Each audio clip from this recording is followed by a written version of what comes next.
इस बीच परीक्षा कक्ष 7 में लूसियन अंतिम प्रशिक्षण कठपुतली पर विजयी हुआ। उसने अपने सामने के मार्ग से निकलने वाली एक खतरनाक उपस्थिति को महसूस किया। जैसे ही उसने परीक्षण के लिए आगे बढ़ने के लिए दरवाजा खोला, स्टाफ के सदस्य पूरी तरह से ढाल और हथियार लेकर खड़े थे।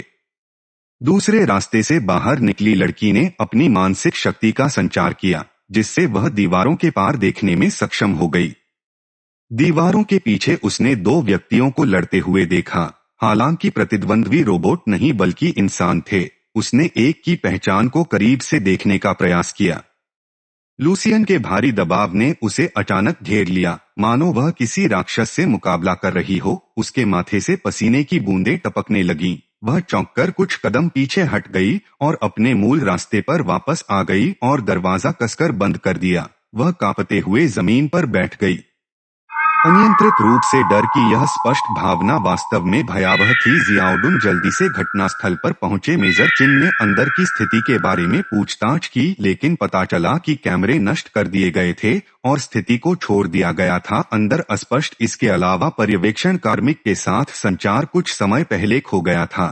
प्रमुख चिन ने तुरंत कर्मचारियों को मार्ग के अंदर सभी व्यक्तियों के बारे में जानकारी युक्त एक रिपोर्ट तैयार करने का निर्देश दिया, लेकिन स्नोई ने यह कहते हुए इसे टाल दिया कि यह आवश्यक नहीं था।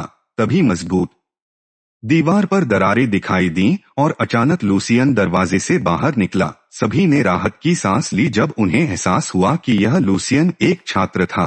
उन्होंने उसे किसी को ले जाते हुए देखा। लूसियन ने निरीक्षक को रिहा कर दिया और खुद को व्हाइटवाटर सिटी से लूसियन के रूप में पेश किया। उन्होंने टिप्पणी की कि कैसे लूसियन इतनी महंगी प्रशिक्षण कठपुतलियों को नष्ट करने में कामयाब रहा और यहाँ तक कि अजीब महसूस करते हुए निरीक्षक की पिटाई भी की। उन्होंने बताया कि यह सब एक गलतफहमी थी। उनका मानना था कि यह मूल्यांकन का हिस्सा था और जानते थे कि पर्यवेक्षक मजबूत थे, लेकिन खुद को रोक नहीं सके। स्नोई ने लूसियन की ओर देखा और अचानक अपनी मानसिक शक्ति छोड़ दी। सैकड़ों बैंगनी धागे लूसियन की ओर उड़ गए। लूसियन की अभिव्यक्ति अपरिवर्तित रही और उसके शरीर से होकर गुजर गई। स्नोई ने अपनी आंखें बंद कर लीं, जैसे कि उसे वह उत्तर मिल गया हो जो वह चाहती थी। उसने एक गहरी सांस ली और मूल्यांकन में उत्तीर्ण होने पर लूसियन को बधाई दी। उन्होंने उसे अभी आराम करने का निर्देश दिया। जब कर्मचारी दोनों प्रशिक्षकों को बाहर ले गए, उन्होंने रिपोर्टों और रिकॉर्डिंग का सावधानी पूर्वक विश्लेषण किया। डेटा से पता चला कि लूसियन की रक्त ऊर्जा केवल 15 थी। यह वास्तव में अविश्वसनीय था। अभी एक क्षण पहले स्नोई ने जांच करने के लिए अपनी मानसिक शक्ति का उपयोग करने का प्रयास किया था, लेकिन उसे कुछ भी समझ में नहीं आया और लूसियन ने भी कोई प्रतिक्रिया नहीं दी। शीन ने पूछा कि उन्हें इस राक्षस को कैसे संभालेगी। स्नोई एक पल के लिए चुप रही और फिर डेटा कहाँ सटीक नहीं हो सकता है। उसके होठों पर एक फीकी मुस्कान दिखाई दी।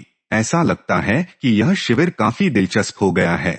उसके पेट में जोर से गुर्राहट हुई। यह सुनकर स्टाफ के सदस्य अजीब तरह से मुस्कुराए और वापस लौटने से पहले लूसियन को भोजन के लिए कैफेटेरिया में ले जाने का फैसला किया। यह स्टाफ सदस्य मुस्कुराया और कहा कि आपके लिए भोजन असीमित है। कैफेटेरिया में प्रवेश करने पर लूसियन ने कुछ ही मिनटों में स्वादिष्ट भोजन से भरी एक मेज देखी। उसने दर्जनों व्यंजन खा लिए। फिर उसने अन्य 5 व्यंजनों का अनुरोध किया और अंततः उन्होंने 10 और व्यंजन भी मांगे। स्टाफ के सदस्य उनकी भूख से आश्चर्यचकित थे। उसी समय एक लड़की भोजन की ट्रे लेकर उनके पास आई। उसने अपना परिचय युवा को दिया और वह व्हाइटवाटर सिटी की एक छात्रा भी थी, जिसने उस प्रशिक्षण शिविर में भाग लिया था जिसमें वे शामिल हुए थे। साथ में मूल्यांकन। लूसियन ने सोचा कि वह उसके साथ मुफ्त भोजन के लिए आई है, इसलिए उसने उससे कहा कि यहाँ भोजन असीमित है और वह शेफ से अपने हिस्से के लिए पूछ सकती है। युवा ने अपने दांत पीस लिए और सोचा कि इसमें कोई आश्चर्य नहीं कि आपकी कोई प्रेमिका नहीं है। लूसियन ने फिर से उस बात को याद करते हुए पूछा जो राष्ट्रपति ने व्हाइटवाटर सिटी से किसी भी युवा के यहाँ आने में सक्षम नहीं होने के बारे में कहा था। उन्होंने बताया कि ऐसा नहीं है कि व्हाइटवाटर सिटी के छात्र हर साल यहाँ आते हैं। हालांकि बहुत कम छात्र मूल्यांकन में उत्तीर्ण हो पाते हैं। भले ही वे ऐसा करते हों, उन्हें अक्सर वापस भेज दिया जाता है। अपर्याप्त अंकों के कारण लूसियन ने अपने चिकन से एक बड़ा टुकड़ा लिया और उन्होंने बताया कि पॉइंट यहाँ की मुद्रा है। उनका उपयोग प्रशिक्षण शिविर में संसाधनों और उपकरणों के उपयोग के आदान प्रदान के लिए किया जा सकता था। युवाओं ने 3 उंगलियां उठाईं और कहा कि वर्तमान में केवल 3 लोगों के पास अंक हैं। उन्होंने प्रारंभिक मूल्यांकन पास करके अपने अंक प्राप्त किए हैं। पहला व्यक्ति चाओ योंग है, जो दूसरे स्तर की प्रतिभा वाला एक मार्शल कलाकार है और रक्षा में विशेषज्ञ। दूसरा व्यक्ति मंगिन ही है, जो गति में विशेषज्ञता रखता है। अंतिम व्यक्ति सबसे दुर्लभ और सबसे शक्तिशाली लूसियन है, जिसके पास एक जागृत मानसिक शक्ति है। ऐसा कहा जाता है कि लूसियन इस प्रशिक्षण शिविर में सबसे मजबूत प्रतिभागी है। लूसियन अपना भोजन कर रहा था। उस समय वहां से एक लड़की गुजरी। उसने अपना सिर घुमाया और उसकी नजर लूसियन पर पड़ी, जिसके हाथ में भुने हुए चिकन की एक बड़ी प्लेट थी। उनकी नजरें मिली और उसी क्षण उसका व्यवहार बदल गया। उसने लगभग अपना सूप फर्श पर गिरा दिया और तुरंत वहां से चली गई। लूसियन को याद आया कि किसी ने पहले उसकी जांच करने के लिए मानसिक शक्ति का इस्तेमाल किया था और हंसते हुए उसने यंग से पूछा कि केवल 3 लोगों ने मूल्यांकन पास किया है। यंग ने उत्तर दिया कि ऐसा कहा जाता है कि एक चौथा व्यक्ति है, लेकिन यह सिर्फ एक अफवाह है। वे कहते हैं कि इस व्यक्ति के पास भयानक ताकत है जो सभी को तोड़ देती है। एक राक्षस की तरह था। उसने निरीक्षक को भी अस्पताल भेज दिया। युवा यह कहते हुए हंसने लगे कि ऐसा पागल व्यक्ति संभवतः अस्तित्व में नहीं हो सकता। यह सुनकर युवा ने अपने मन में सोचा कि भले ही लूसियन इस प्रशिक्षण शिविर में व्हाइट वाटर सिटी में एक प्रतिभाशाली प्रोडिजी व्यक्ति था, लेकिन वह सिर्फ एक साधारण व्यक्ति था। वह नहीं चाहती थी कि लूसियन खुद को छोड़ दे। वह आगे बढ़ी और उसे अपना रूमाल सौंप दिया। उसने अपना मुंह पोंछते हुए कहा कि वह उस पर विश्वास करती है, जबकि यंग लूसियन को प्रोत्साहित कर रही थी। उसने उन 3 लोगों पर ध्यान नहीं दिया जो उनके पीछे आए थे। उनमें से नेता ने अपना गला साफ किया और यांग ने पीछे मुड़कर देखा कि यह बीच के कैंप स्टाफ में से एक था। वृद्ध व्यक्ति ने रिपोर्ट को देखते हुए कहा कि मूल्यांकन के दौरान 18 प्रशिक्षण कठपुतलियों के नष्ट होने और प्रशिक्षक के साथ अस्पताल में हुई घटना के कारण उन्हें जांच करने की आवश्यकता थी। उन्होंने लूसियन से उनके साथ जाने का अनुरोध किया। कैफेटेरिया में मौजूद सभी लोगों ने अपनी निगाहें लूसियन की ओर घुमाईं। लूसियन ने अजीब ढंग से खड़े होकर कहा कि उसने खाना खत्म नहीं किया है और पूछा कि क्या वह अपना भोजन पैक कर सकता है। प्रशिक्षक अवाक रह गया, लेकिन लूसियन के अनुरोध पर सहमत हो गया। युवा को ले जाने से पहले कैफेटेरिया में सभी लोग दंग रह गए थे। उसका चेहरा भावशून्य था कि इस बार उन्होंने प्रशिक्षण शिविर के लिए आधे साल का बजट खत्म कर दिया है। लूसियन का शरीर यह सोचकर कांप गया कि स्नोई उनसे मुआवजे की मांग करने जा रही थी, लेकिन स्नोई ने यह कहना जारी रखा कि प्रत्येक प्रशिक्षण कठपुतली की लागत लाखों में थी और जिसे उसने क्षतिग्रस्त कर दिया था, इसकी मरम्मत की जाएगी। हालांकि उसने कहा कि उसे क्षतिपूर्ति देने की जरूरत नहीं है और यह पूरी तरह से उसकी गलती नहीं है। लूसियन ने राहत की सांस ली। तभी उनके पीछे का दरवाजा खुला, जिससे ठुड्डी और 3 अन्य युवा व्यक्तियों का पता चला। मूल्यांकन में सफलतापूर्वक उत्तीर्ण होने पर लूसियन चौंक गया जब उसने लूसियन और अन्य 2 व्यक्तियों को देखा, जिनमें से एक का चेहरा भावशून्य था और दूसरा असंतुष्ट लग रहा था। उसने भी उसका ध्यान आकर्षित किया। स्नोई ने उन चारों को एक बार फिर से बधाई दी और प्रत्येक व्यक्ति को अपने अंक संग्रहित करने के लिए एक कार्ड दिया।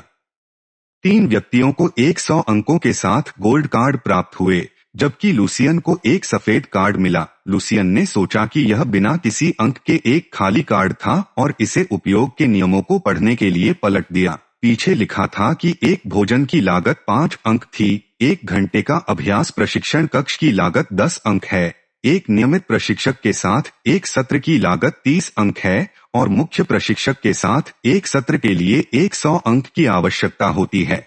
लूसियन को यह जानकर निराशा हुई कि केवल मांस खाने का कोई मूल्य नहीं है। यह सुनकर जीन अविश्वास में अपनी कुर्सी से गिर गया सफेद कार्ड के लिए और कहा कि यह 1000 अंकों का कार्ड है। लूसियन के कारण होने वाले नुकसान की बड़ी कीमत चुकानी पड़ती। उसे अंक वापस चुकाने पड़ते। जब दूसरे लोगों ने सुना कि लूसियन ने 1000 अंक प्राप्त किए हैं, वे आश्चर्यचकित रह गए। मजबूत चाओ योंग ने अवमानना के साथ इस धारणा का मजाक उड़ाया कि प्रशिक्षण शिविर पूरी तरह से कौशल पर आधारित था। उन्होंने उम्मीद नहीं की थी कि वहां विशेषाधिकार प्राप्त होंगे, जिससे उन्हें मुख्य जीन को भी बहुत निराशा हुई। चाओ योंग की टिप्पणियों से सहमत होते हुए मुस्कुराया। केवल उनके बगल में खड़ा लूसियन बोला, क्या आप जानते हैं कि उसने क्या किया है? चाओ युवा हंसने लगा। रिश्वतखोरी और सहपाठियों और प्रशिक्षकों के साथ मिलीभगत की अफवाहें फैला रहा था।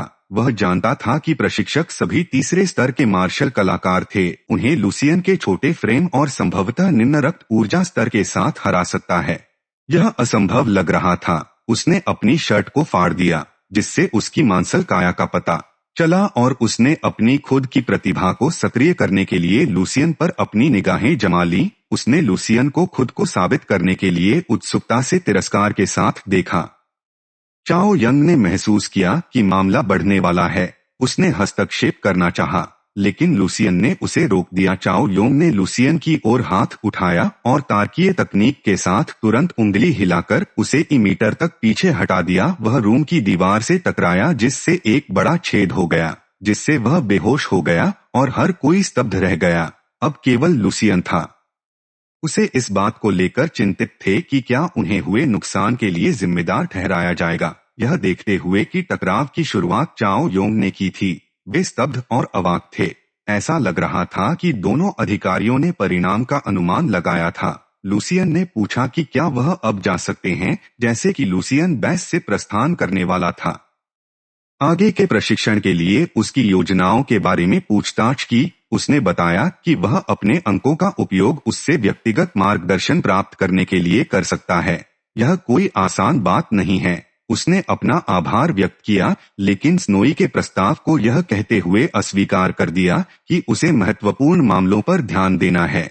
बिना पीछे देखे वह चला गया। हर कोई इस बात को लेकर हैरान थे कि स्नोई से व्यक्तिगत मार्गदर्शन प्राप्त करने से अधिक महत्वपूर्ण क्या हो सकता है। इससे उनकी जिज्ञासा बढ़ गई कि ऐसे अवसर से अधिक क्या हो सकता है। लूसियन ने अपने कदम रोक दिए। उन्होंने घूमकर कहा कि मैं वापस सोने जा रहा हूँ। हर कोई हैरान रह गया, सिवाय जो फूट फूट कर हंसने लगे। उन्होंने निगरानी कैमरों के माध्यम से लूसियन का पीछा किया, और जब उन्होंने उसे वास्तव में सोने के लिए वापस जाते देखा तो उन्हें अपनी आंखों पर विश्वास नहीं हुआ।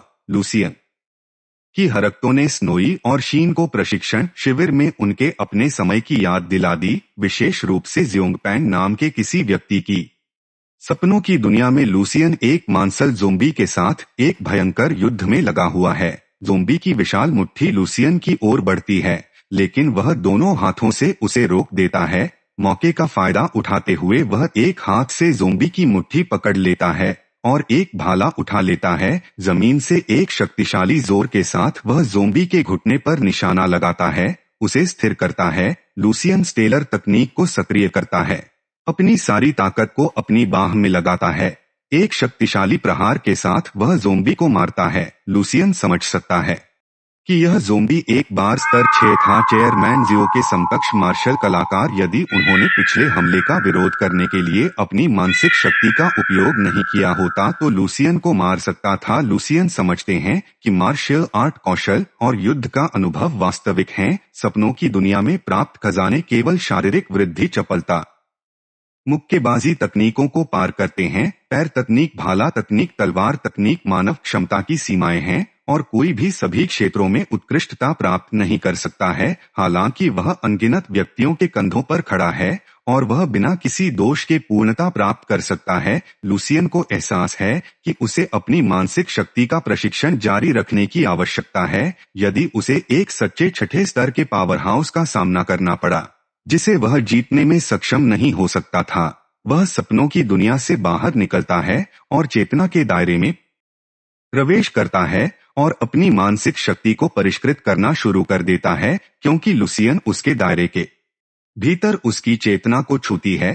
ऊर्जा का एक जबरदस्त उछाल उसके दिमाग में प्रवेश करती है, जिससे ऐसा महसूस होता है जैसे यह दर्द के साथ साथ फटने वाला है। कुछ फट भी गया है। वह सपनों की दुनिया में लौटता है और उसे पता चलता है कि उसने एक और सफलता हासिल कर ली है, कि क्या उसके भविष्य ने एक नया जीवन रिकॉर्ड बदल दिया है। उनके सामने लूसियन आते हैं, जो 65 वर्ष की आयु में 7वें स्तर के मार्शल आर्टिस्ट के रूप में आगे बढ़ते हैं। 156 वर्ष की आयु तक जीवित रहते हैं, विवाहित हैं और मेजर जनरल का पद धारण करते हुए प्रसन्न होते हैं और एआई से पूछते हैं कि क्या उनकी वर्तमान पहुंच उन्हें पिछले की निरंतरता के बारे में पूछताछ करने की अनुमति देती है। उन्हें आश्चर्य हुआ कि उन्हें उन 3 तकनीकों के उन्नत संस्करण प्राप्त हुए जिनका उन्होंने पहले अभ्यास किया था। साथ ही एक अतिरिक्त तकनीक जिसे द डिवाइन प्लूटो तकनीक कहा जाता है, इस तकनीक को 11वें स्तर के मार्शल कलाकार द्वारा बनाया गया था और जो बात उन्हें आश्चर्यचकित करती है वह यह है कि यह एक पूर्ण मार्शल आर्ट तकनीक है। असीम कल्पना और अथाह विचित्रता के साथ यह मार्शल आर्ट तकनीक वास्तव में अविश्वसनीय है। यह युद्ध कौशल पर केंद्रित तकनीक नहीं है, बल्कि विशेष रूप से मानसिक चिकित्सकों के लिए डिजाइन की गई है। इसमें मानसिक शक्ति का उपयोग करने वाली तकनीकों और युद्ध सिद्धांतों को शामिल किया गया है। इस तकनीक का सबसे महत्वपूर्ण पहलू निर्माण करने की क्षमता है। मार्शल कलाकार के शरीर के भीतर एक और शरीर मानसिक शक्ति का उपयोग करके यह द्वितीयक शरीर स्वयं को व्यापक संवर्धन प्रदान करता है। इस तकनीक का पहला चरण अंगों को मजबूत करने के लिए मानसिक शक्ति का उपयोग करने में निहित है। इस प्रकार रक्त ऊर्जा स्तर के प्रवर्धन को प्राप्त करना, यह वही है जो ल्यूचिन को अपने दुर्जय होने के बावजूद चाहिए। युद्ध शक्ति में उनका रक्त ऊर्जा स्तर मेल नहीं खाता है। यह मार्शल आर्ट तकनीक वास्तव में भयानक है और इसके निर्माण के पीछे की प्रतिभा का नाम दुआनेफोंग है। लूसियन का मानना है कि 11वीं स्तर के मार्शल कलाकारों में से भी तुनी फोम सबसे असाधारण व्यक्तियों में से एक होना चाहिए। हालांकि दुर्भाग्य से ऐसा भी है, व्यक्ति मानव सभ्यता के विनाश को रोक नहीं सकता है, लेकिन उसका दृढ़ संकल्प मजबूत हो जाता है। वह जानता है कि उसके आगे अभी भी एक लंबी यात्रा है। उसे इतिहास बदलने और पलक झपकते ही मानव सभ्यता की समग्र मार्शल आर्ट ताकत को मजबूत करने की जरूरत है।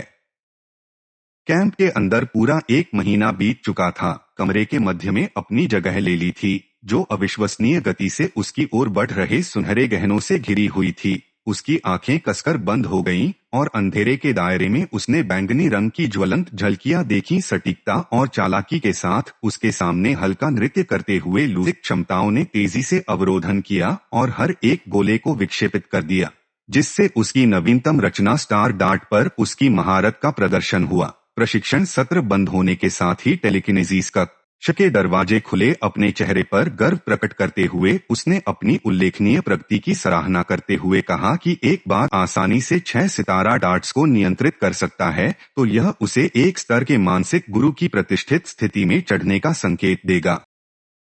स्नोई स्प्राउ से चिंता में डूब गई क्योंकि उसने लूसियन के व्यवहार के भीतर लंबे समय तक बने रहने वाले आघात का एक संकेत महसूस किया। लूसियन का दिमाग अचानक उन डरावनी आंखों को याद करके हिल गया। उसका दिल बेचैनी से धड़कने लगा। एक गहरी नजर जो नर्क की गहराइयों से निकलती हुई लग रही थी, हर रात उसे चौंका कर जगा रही थी। दुःस्वप्न वाले दृश्य, वह डर से बच नहीं सकी जो उसके चारों ओर हो गया। वह सिसकने लगी। उसका शरीर अनियंत्रित रूप से कांप रहा था। लूसियन ने स्नोई से पूछा कि क्या इस समस्या का कोई समाधान है। स्नोई की प्रतिक्रिया समान रूप से सरल थी। उस व्यक्ति को ढूंढें जिसने उसे आघात पहुंचाया था। या तो हार जाओ या उसे मार डालो या फिर उसके दिमाग में घूम रहे विचार को मार डालो। तभी उसे याद आया कि लूसियन पिछले 1 महीने से अपने कमरे में सो रहा था और लोटपोट हो रहा था।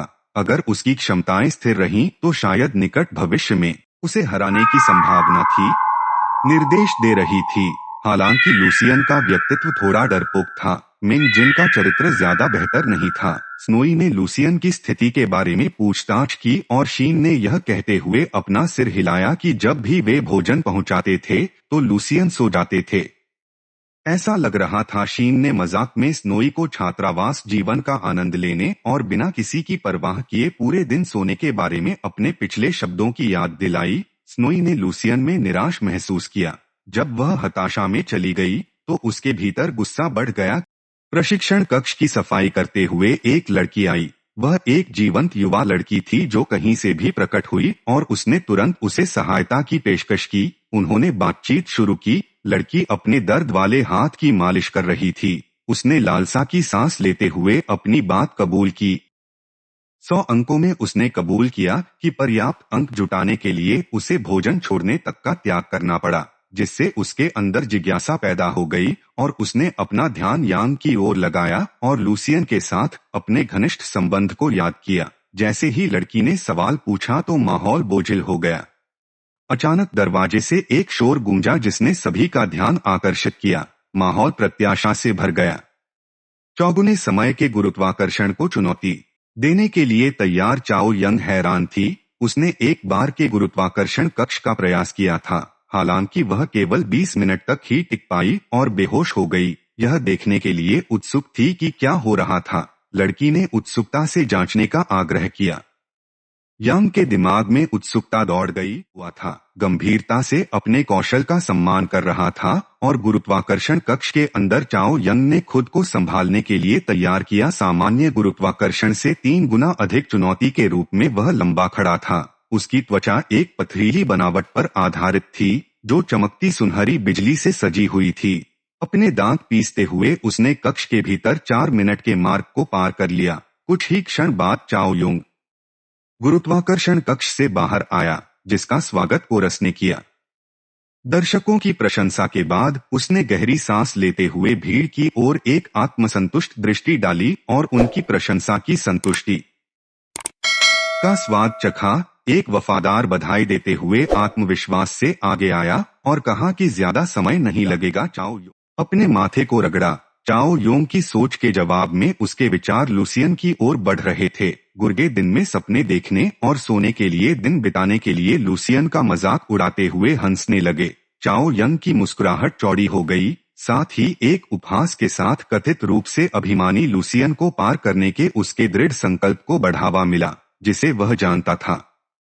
कछुए और खरगोश की कहानी के बारे में सब कुछ अच्छी तरह से पता चला और उसने इस दौड़ में विजेता के रूप में उभरने की संभावना का आनंद लिया। एक पल में ही एक धुंधली हरकत ने चाओ योंग का ध्यान आकर्षित कर लिया, जिससे उसने तेजी से अपना सिर घुमाया और उसे आश्चर्य हुआ। लूसियन जो गुरुत्वाकर्षण कक्ष की ओर अपना रास्ता बनाते हुए, लूसियन ने उत्सुकता से भरी अपनी आंखों के चारों ओर देखा। जब उसने आसपास के वातावरण को देखा, चाओ यंग अपने तिरस्कार का विरोध करने में असमर्थ था। लूसियन का उसकी महीने भर की नींद के लिए मजाक उड़ाया, चाओ यंग के तानों को नजरअंदाज कर दिया। लूसियन का मन चिंतित था। महीने सारे अंक भोजन पर खर्च किए गए अंकों की संख्या को ध्यान में रखते हुए अधिक व्यावहारिक मामलों के साथ एक स्पष्ट योजना को ध्यान में रखते हुए उन्होंने स्तर 2 गुरुत्वाकर्षण पर 3 घंटे के सत्र के साथ अपना प्रशिक्षण शुरू करने का संकल्प लिया। क्योंकि चाओ योंग के साथ आंखें मिलाकर बोला, मेरी प्रगति का परीक्षण करने के लिए 1 महीने का समय हो गया है। एक आरोप लगाने वाली उंगली की ओर इशारा करते हुए लूसियन की धृष्टता पर अपने आश्चर्य को रोक नहीं सका। आप ईमानदारी से विश्वास करते हैं कि आप सोकर अपने दिनों को निष्क्रिय करके ताकत हासिल कर सकते हैं, उसने कहा।